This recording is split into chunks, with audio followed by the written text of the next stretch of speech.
All right, fellas, here's a couple diagrams and explanations for worksheet 2. I'm just going to pick a couple ones to do.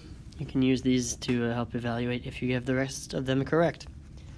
So this worksheet, again, was asking for complete diagrams and net force diagrams. So let's start with number 2. If an object is on a surface and it's on Earth, Earth pulls down, so it has the force of gravity. The force upward is the normal force.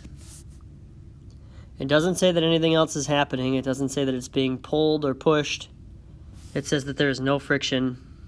So really the only two forces acting on this, even though it's in motion, is the force of gravity and the normal force. It tells us that it's at a constant speed, so overall there's no net force. So that's the complete force diagram.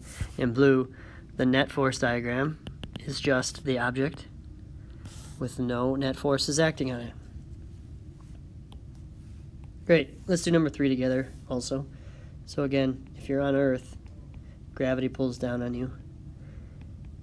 And since it's on a surface, the normal force pushes up. So this surface pushes up on the box.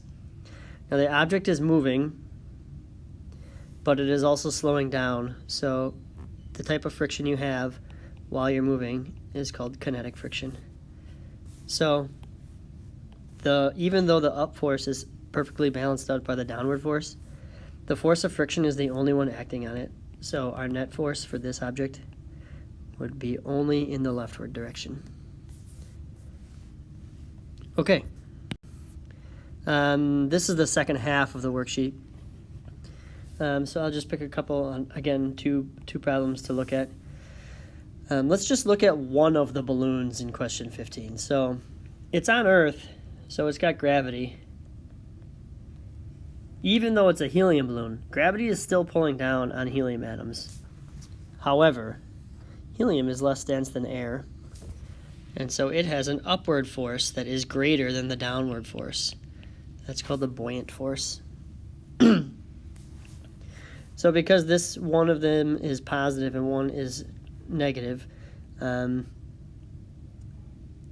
we'll call this the force of electromagnetic attraction, so Fe. And even though there's nothing pulling directly backwards on the balloon, we do have this force from the string, so that's the force of tension. So overall, all of these forces would end up having to add together to produce a net force where the balloon is not moving. So the net force, the object is not moving, which means it has a constant velocity of 0. So the net force is 0.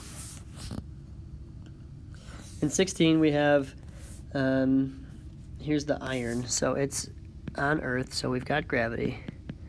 We've got a normal force. It's not changing its velocity up or down, so those two forces must be equal. But it is sliding towards this magnet. So the attraction force, the force of electromagnetic attraction,